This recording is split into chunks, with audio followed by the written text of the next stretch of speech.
खुद सोचिए ना, इनकी नीच मानसिकता को ये दर्शाता है। जिस प्रकार से ये लोग कहते हैं कि हम माई बहन योजना चलाएंगे और भोली भाली जनता को भरमाने का काम करते हैं।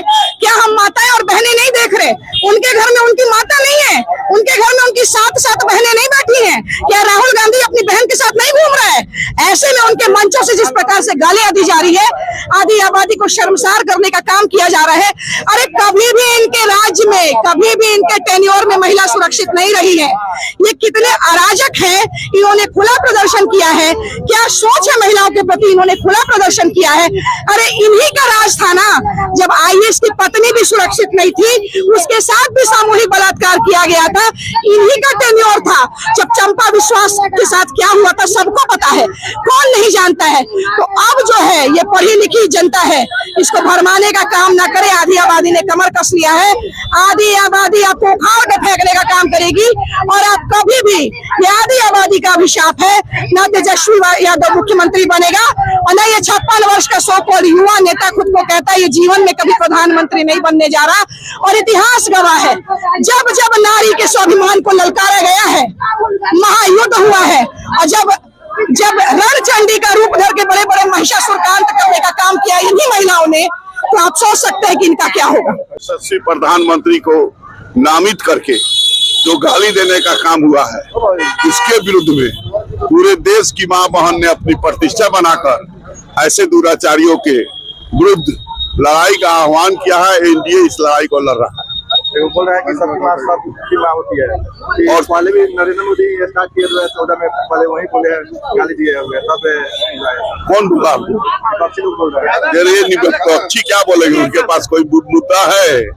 कोई मुद्दा नहीं है। विपक्षी के पास कोई एजेंडा नहीं है।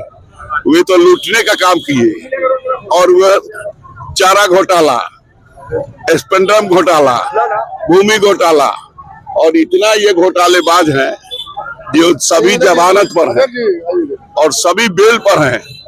कोई ऐसा नहीं है कि ये लोग जो बात कर रहे हैं, ये लोग झूठा आरोप लगा रहे हैं। ये लोग का आरोप निराधार है। ये शक्ति रूपी भारत है। भारत एक सांस्कृतिक राष्ट्र है और भारत की शक्ति, ये भारत की धरती ने धरती पुत्री माँ जानकी को दिया है।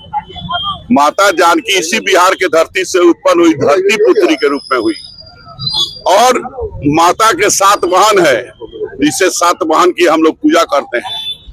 और माता के जो रूप हैं वह जो है पूरे, जब सुर असुर का अत्याचार था, महिषासुर का अत्याचार था, तो सारे इष्ट देवताओं ने शक्ति स्वरूपा भगवती को अपनी ताकत दी। और ऐसे जो सनातन विरोधी लोग हैं, जो माता के विरोधी लोग हैं, उनका नाश करने का काम भगवती ने किया। और फिर भगवती उठ गई है और ऐसे दुराचारियों का नाश होना तय है, तय है। राहुल गांधी कैमरे के सामने नहीं आ रहे, नहीं बोल रहे, माफी नहीं मांग रहे, क्या बोलिएगा? अब माफी नहीं मांग रहे तो लड़ाई लड़ेंगे। लड़ाई लड़ना है, लड़ेंगे ही। क्या कहिएगा सर?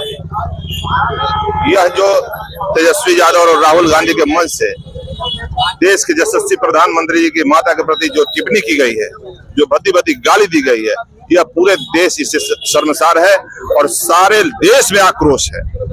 जब तक तेजस्वी यादव और राहुल गांधी आगे खुले मन से माफी नहीं मांगेंगे, देश की एक एक नारी सड़क से लेके सदन तक उनका विरोध करेगी। पोस्ट कर रहे हैं फेसबुक के, वो कार्यकर्ता बीजेपी का ही है जो गाली दिया है। ये सब गलत। भारतीय जनता पार्टी संस्कारिक, विचारिक, व्यवहारिक की पार्टी है। इनके मुंह से कभी अपशब्द नहीं निकल सकता है। हम लोग के संस्कार विचार में नहीं है कि हम लोग किसी को गाली दें। धन्यवाद। ये जो मामला है, निश्चित रूप से माफी मांगना चाहिए इंडिया गठबंधन के लोगों को। यह शर्मसार करने वाला स्टेटमेंट है।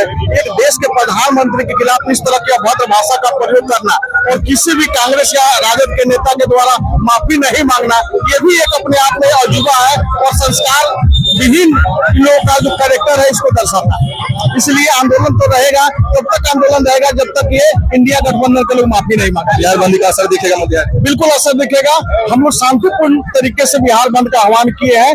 हम लोग किसी को दिक्कत या परेशानी में डालकर यह कार्यक्रम को सफल नहीं बनाना चाहते।